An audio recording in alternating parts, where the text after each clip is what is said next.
आप तो ब्रिटिश राजनीति में चल रहे हैं कि देश में बहुजन समाज के दलित वर्ग के ऊपर फूट करो और राज करो की राजनीति कर रहे हैं, लेकिन जातिगत जनगणना के मामले को ठंडे बस्ते में डालकर एक ही जनता को उलझाने का, बहुजन समाज दलित समाज को उलझाने का कार्य कर रही है सरकार और फूट डालने का करे, लेकिन आश्वासनों का नहीं।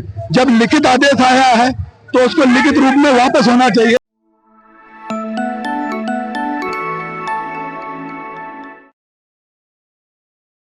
आप देख सकते हैं पूरा नीला सैलाब एक बार पीछे आगे दिखा दो और पीछे तक का भी दिखा दो कि किस तरीके से जब नीली क्रांति सड़कों पे होती है तो इस तरीके से होती है। आपको जब काला भी पहने लगता है आप जी। और बहुत ही एक ऐसा फैसला आया जो बहुजनों को बांटने का, खासकर दलितों को बांटने का था, उस पर आप विद्रोह का विरोध प्रदर्शन कर रहे हैं। तो इस फैसले में क्या कुछ गलत था और किस वजह से आप कर रहे हैं, थोड़ा सा देखिए, पहली बात तो मैं एक अधिवक्ता हूं और इसके नाते थोड़ी सी कानूनी बात करूंगा, क्योंकि जो माननीय सुप्रीम कोर्ट के जज हैं वो हमसे कई गुना ज्यादा एजुकेटेड हैं, लेकिन पता नहीं ऐसा फैसला माननीय सुप्रीम कोर्ट के जज महोदय ने क्यों लिया। पहली बात तो जो आरक्षण है उसका सबसे बड़ा चीज है कि आरक्षण प्रतिनिधित्व है और प्रतिनिधित्व जो है वो सामाजिक आधार पे है, उसका आर्थिक आधार का कोई विवरण संविधान में दिया ही नहीं गया है। आर्टिकल 341 आप पढ़ेंगे तो उसमें साफ साफ अनुसूचित जाति के लिए मिलेगा, और उसमें जब आपको आर्थिक आधार पर नहीं बांटा गया है तो क्रीमी लेयर लगाकर सरकार की मंशा के तहत सरकार पिछले दौर से सुप्रीम कोर्ट के माध्यम से समाज को बांटने का कार्य कर रही है, और उसी का विरोध लेकर ये जनता सड़कों पे, क्योंकि आप बताइए ऐसा कैसे संभव है कि जिस समाज को अभी सिर्फ 67-68 साल 70 साल हुए थे, वो क्या 70 साल में इतना निखर के सामने आ गया कि सारे समाजों से वो बराबरी करने की हैसियत में है। और अगर आपको सीधे तौर पे लाभ पहुंचाना भी है तो आप अवसर बढ़ाइए, जो पहले से चल रहा है उसी में कटौती करने का मंशा। आप तो ब्रिटिश राजनीति में चल रहे हैं कि देश में बहुजन समाज के दलित वर्ग के ऊपर फूट करो और राज करो की राजनीति कर रहे हैं कि जब दलित समाज में फूट पड़ जाएगी तो ऑटोमेटिक दलित समाज का संघर्ष रुक जाएगा, और उसी संघर्ष को न रुकने देने के लिए आज बहुजन समाज पार्टी के तत्वाधान में एक बहुत बड़ी महारैली के रूप में भारत बंद कह सकते हैं इसको, ये यात्रा निकाली गई है, जो कि कंपनी बाग से शांतिपूर्ण ढंग से पूरे अनुशासन में सभी कार्यकर्ता हैं और सभी लोगों ने ये प्रण लिया है कि इसको हम यहाँ से लेके नाना राव फूलबाग तक लेके जाएंगे और फूलबाग में डीएम महोदय के माध्यम राष्ट्रपति जी को अपना ज्ञापन देंगे और अपना विरोध जताते हुए शांतिपूर्ण ढंग से चल रहे हैं। और जैसा कि पता है कि हमारे प्रधानमंत्री जी ने आश्वासन दिया था, लेकिन आश्वासनों का नहीं, जब लिखित आदेश आया है तो उसको लिखित रूप में वापस होना चाहिए। बिल्कुल लिखित रूप में वापस होना चाहिए, और उसी लिखित रूप की वापसी के लिए ये जो महाआंदोलन या धरने का या रैली का आयोजन किया गया उसी के लिए किया गया। चंद्रशेखर 5% का इसमें बढ़ाने का और 15% का ओबीसी के कोटा में बढ़ाने की बात कर रहा है, तो बीएसपी का इस पे क्या कुछ स्टैंड है? क्या आप लोगों की आंतरिक चर्चा हुई? बीएसपी का स्टैंड क्लियर है। इस देश में बीएसपी ने ही बैकवर्ड साथियों को प्रतिनिधित्व की धारा में लाया था। आपको याद होगा 1989 और 90 का दौर, जब मंडल कमीशन के लिए बीएसपी और मानवर साहब ने बोर्ड क्लब पे 40 दिन धरना दिया था, कहा था कि मंडल कमीशन लागू करो वरना कुर्सी खाली करो, और वो मंडल कमीशन का सीधा लाभ हमारे बैकवर्ड समाज के साथियों को जाता है। तो जो आज माननीय चंद्रशेखर सांसद जी, नगीना सांसद जी कह रहे हैं, इसको बेंगलुरु बहुजन समाज पार्टी पिछले 30-32 सालों से लगातार कार्य करती आ रही है।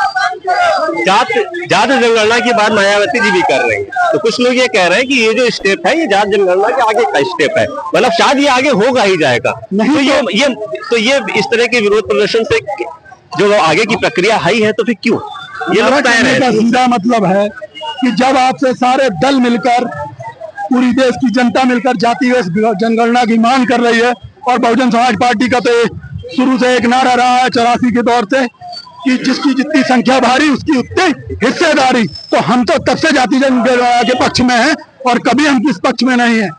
और ये जो बात हो रही है उसमें सरकार अपने कान में तेल डाल के बैठी है, क्योंकि चाहे वो कोई भी प्रदेश हो, कोई भी मुख्यमंत्री हो, सभी ने ये बात रखी है कि हमें जातिगत जलना, लेकिन जातिगत जलना के मामले को ठंडे बस्ते में डालकर एक ही जनता को उलझाने का, बहुजन समाज दलित समाज को उलझाने का कार्य कर रही है सरकार और फूट डालने का कार्य। आप एक जिम्मेदार पदाधिकारी है बीएसपी के।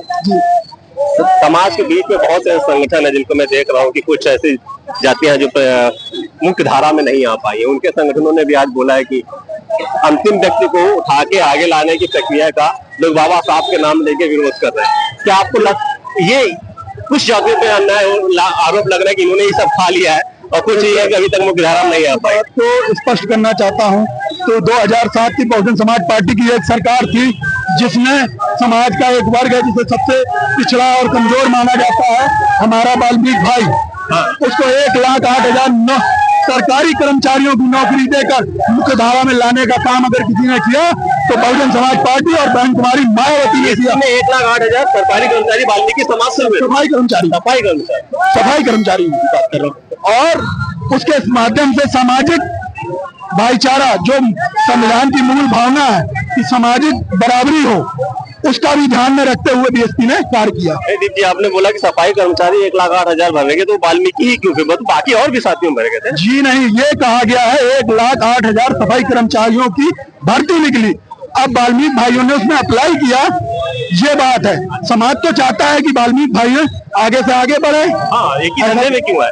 ऐसा कुछ नहीं है, लेकिन कुछ जो दुष्प्रचार करने वाले गैर राजनीतिक और बीएसपी विरोधी, दलित विरोधी संगठन है, वो लोगों को यही समझाते हैं कि आपकी सीमा झाड़ू तक है, जबकि माननीय बहन जी ने कहा था कि जो सफाई करेगा वो भंगी कहलाएगा, कोई धर्म जाति से भंगी नहीं होगी। आप क्या मैसेज देना चाहते हैं उन जातियों को जो कह रही है कि हमें मुख्य धारा आना था, ये चीज हमारे लिए थे, उन संगठनों को आप क्या मैसेज, आप कैसे काउंटर करेंगे इस चीज? हम उनको ये कहना चाहते हैं कि बहुजन समाज पार्टी के 4 बार की सरकार में 7.5 साल का शासनकाल रहा, उसमें आप देखिए कि किस समाज का उत्थान बहुजन समाज पार्टी ने नहीं हुआ, चाहे वो कोरी समाज का हो, चाहे वाल्मीकि समाज का हो, चाहे बहुजन समाज का हो, पिछड़े समाज का हो, या समान वर्ग का भी, समान वर्ग के गरीब लोगों को भी अवसर दिया गया।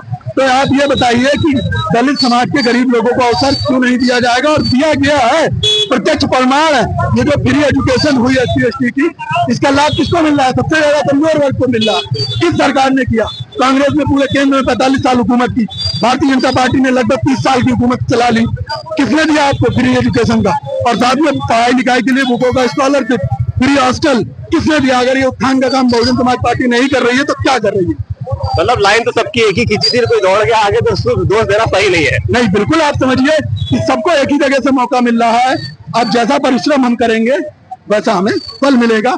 अगर उसको लेके हम मिसगाइड होते हैं तो हम अपने ही पैर पे कुल्हाड़ी मार रहे हैं, और वो पेड़ बन रहे हैं, वो बेड बन रहे हैं जो अपना ही पेड़ काटने का कार्य कर रहे हैं। और जब पेड़ गिर जाएगा तो हम एक बेड के लिए तरसेंगे, कुल्हाड़ी ऐसी हिलती रहेगी।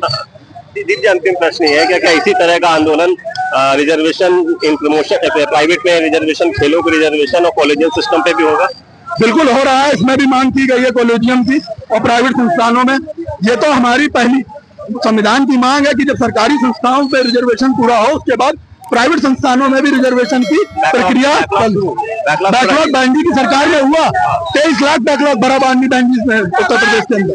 अगर किसी भी प्रांत में सभी लोगों ने पूर्ण बहुमत की सरकारें बताई, अगर किसी भी सरकार सत्ता ने एक भी बैकलॉग भरने का कार्य किया हो तो मुझे बताएं। शुक्रिया, आपसे बात करने के लिए बहुत बहुत शुक्रिया। ये दीप जी थी जिन्होंने बहुत ही बेबाकी से अपनी राय और बीएसपी के प्रत्यक्ष के रूप में जो राय रखी है, वो उन्होंने बताया कि क्या सोच है बीएसपी की और किस उद्देश्य के साथ। बहुत से जो प्रश्न जमीन पे तैर रहे थे उनको भी इन्होंने जवाब दिए, और देखते हैं ये आंदोलन कितना कुछ रूप लेता है और क्या कुछ इसके परिणाम सामने निकल के आते हैं।